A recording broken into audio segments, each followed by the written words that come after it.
Bonsai Dream.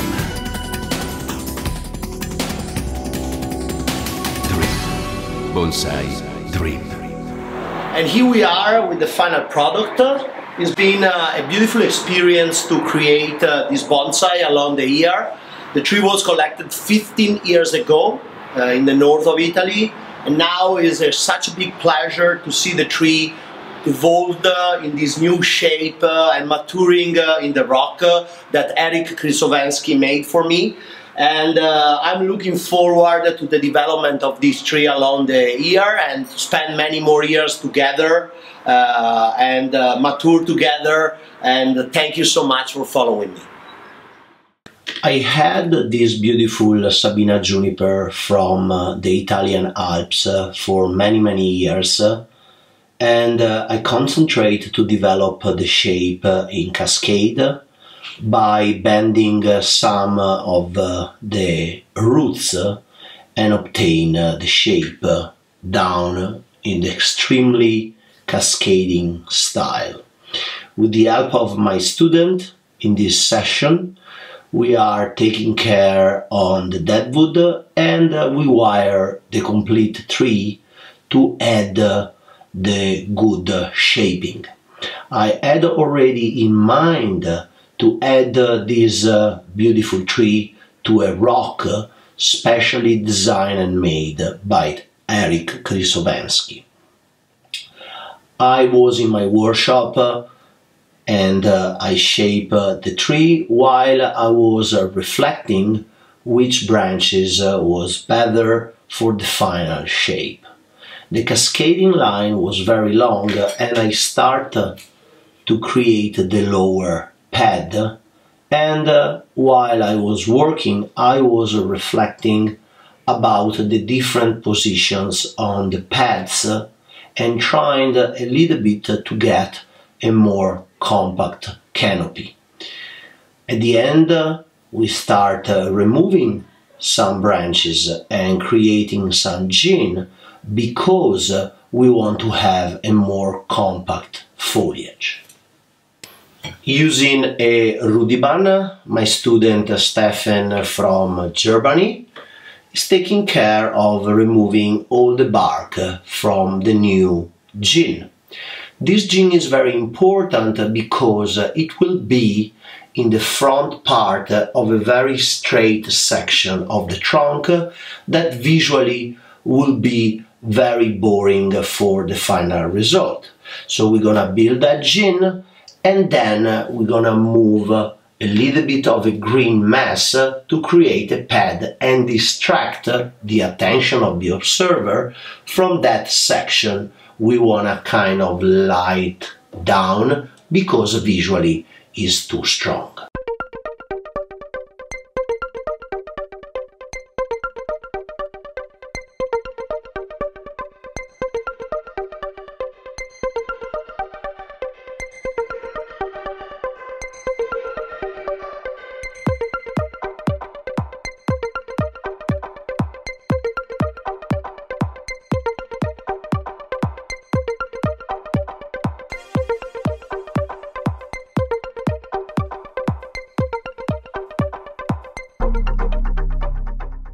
Sabina juniper is a very nice European species that develop a pretty nice foliage if we grow it properly. The tree needs a lot of sunlight, as many hours as possible, and it like to be in the dry side. So we don't have to overwater, and generally I advise to grow in a 50-50% pumice and akadama soil. We don't need to water too much, and like for Scots pine, we can leave the tree in the dry side so the foliage become a little bit more compact and tight. Otherwise, if we give too much fertilizer and too much water, we risk that the foliage start flopping down and is not able to support the weight. At this point, I'm giving a rough styling on all the line, trying to compact as much as I can the foliage and create a nice shape. For now we still have that long lower branch, but I remember that when I was working on the tree I was still debating myself if I really need that branch or not. Let's see what's happening.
I'm doing the final touches to the green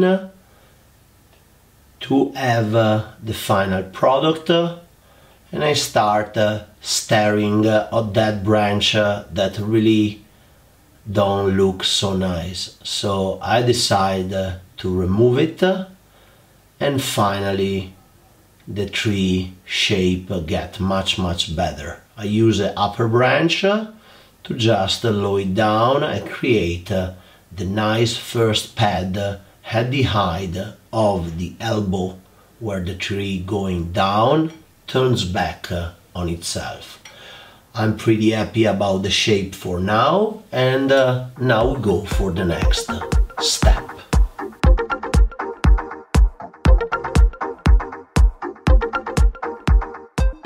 I had the perfectly made artificial rock from my friend Eric Krysovensky, but we don't just want to add the juniper to the rock, but we also want to set the rock into a bonsai pot, so it will be also better to move the entire composition, and the pot will create a nice base where to stand this very tall rock.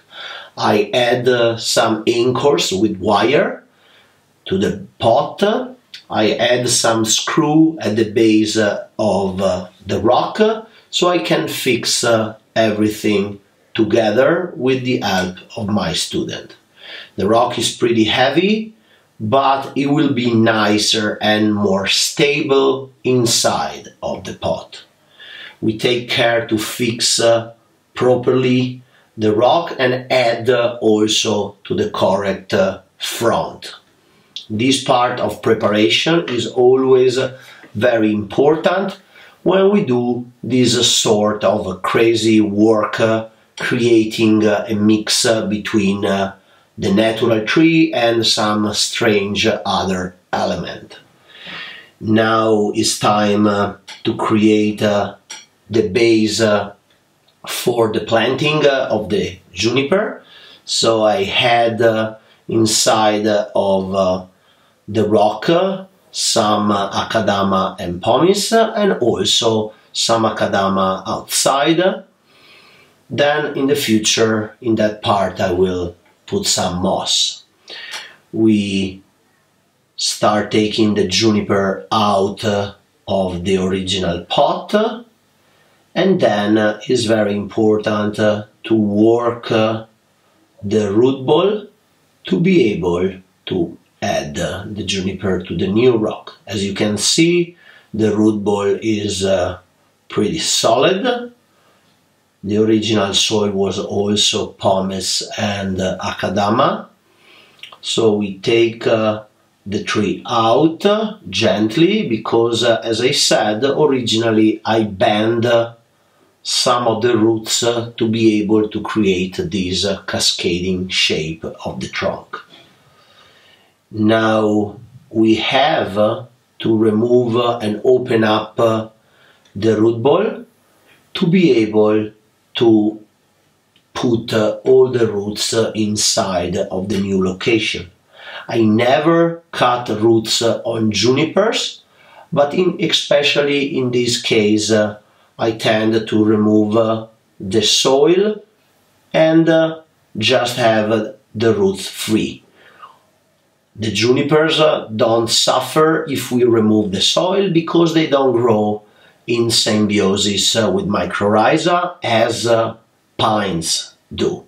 So we remove the soil and then we put all the roots in this narrow space that will be the new pot created inside of this rock. Now it's time to fix the tree. It's very important to add multiple fixing points between the rock and the tree so we can have the perfect position and angle that we need. Enrico hold the tree in position while I create the connection and I fix perfectly the angle. After that, we're gonna add a lot of new soil to be sure that the entire inner part of the rock will be full of new soil where the roots can develop properly.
It's been 2 years from the repot in the rock. The tree grew very well, but I was not very happy about the first part of the trunk coming out of the rock, so horizontally with the straight live line. So I decided to add a piece of deadwood to that section to fill in visually that first negative space and add more character together with the upper gin. So I found a piece of Sabina deadwood that was similar to the characteristic of the tree itself, and with the help of Walter we add to the tree. We took also the chance to refine a little bit the foliage with Enrico, and then the tree can go back out in the museum. for now I'm very happy about the development of the tree so far.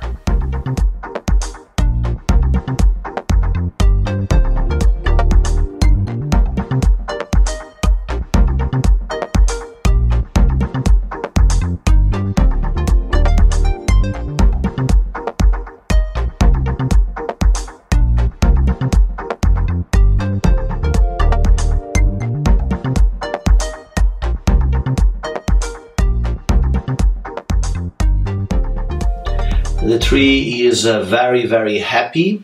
We have a lot of nice runners and it's really time to rework on the tree. I don't like to overstress my trees on the extreme refinement, but when I develop them, I give a good window of time to recover, create new foliage and set the branches.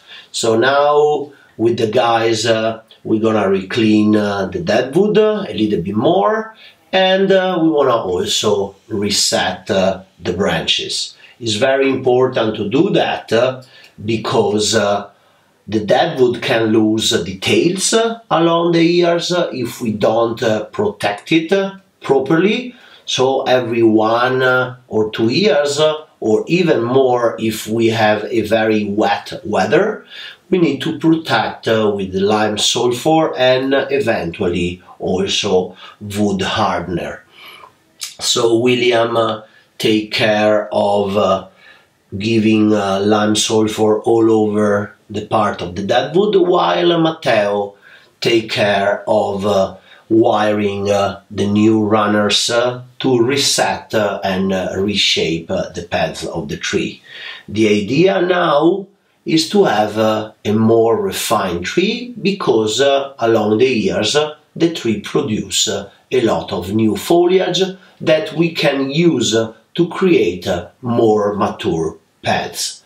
This process is very important when we build tree, because going from the original raft shape to a more refined shape is not just very short, but as you can see in this project, is a long project that need years, time, dedication, passion and a lot of work. But the final result is very good and pay back all the effort and the energy that we put in this beautiful art that is bonsai.